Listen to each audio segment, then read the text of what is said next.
Shimla, you picture those classic images, don't you? The stunning Himalayan views, that crisp mountain air, Yeah, just a beautiful Indian hill station. absolutely gorgeous. But sometimes, well, behind all that beauty, you kind of sense there might be a hidden story. Something else. Hmm, exactly. And that's precisely where we're going today for this deep dive. Yeah, we're looking into the story of Charleville Mansion, right there in Shimla. We're trying to piece together the local legends, some historical accounts too.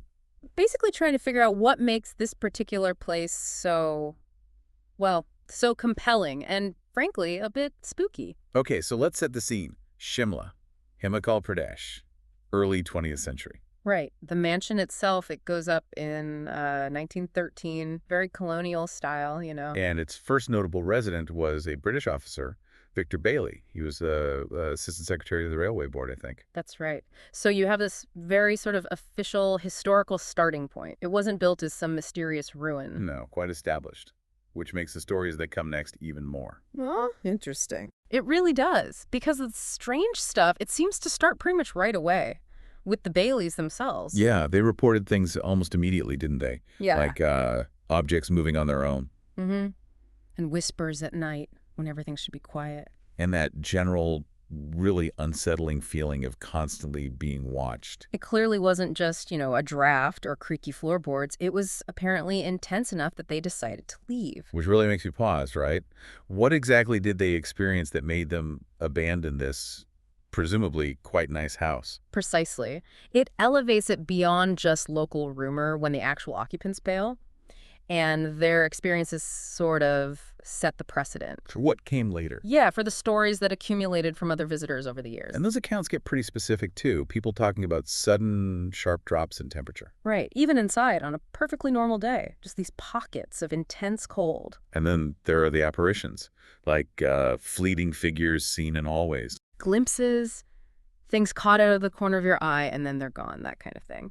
Those sensory details, they really stick with you. Oh, absolutely. Like that one really chilling anecdote you hear, someone feeling a distinct cold hand pressing on their shoulder. Oh, yeah. They turn around instantly and nothing. Nobody there. Ugh. That's the kind of specific detail that makes it feel so much more tangible, almost real. It really does. It sends a shiver down your spine just hearing it. It does. And it leads you to think about, well, how do people interpret these things locally? It's more than just saying it's haunted, isn't it? Yeah, there seem to be a couple of main threads in the local beliefs. One is sort of the classic idea of a restless spirit. Someone seeking closure, maybe tied to the property somehow? Possibly. Or maybe the spirit of someone who met a tragic end there. That's one line of thought. Okay, what's the other? The other idea is a bit different, more like a guardian presence. A guardian. Protecting what? Protecting secrets within the mansion, perhaps. Or just guarding the place itself. It's less about personal tragedy and more about the location's history. So, two quite different takes on potentially similar phenomena. That's interesting. It is. It shows how these experiences can be filtered through different cultural or personal lenses. And the mansion itself, it's still there today, right? Right. Standing? Oh, yeah. Charleville Mansion is still very much there. And it remains this point of real intrigue. For locals and tourists? Both. Its reputation hasn't faded. If anything, the stories just keep it alive in people's minds. It's like the haunting is part of its identity now. You can almost picture it, can't you? Night falling over Shimla and the mansion just sitting there silently on the hillside. Those windows like dark eyes looking out over the town. It definitely leaves you with an eerie feeling. It does. That image lingers. But it really makes you wonder, doesn't it? No. What kind of unresolved events or what kind of powerful emotions might actually lead to such persistent legends?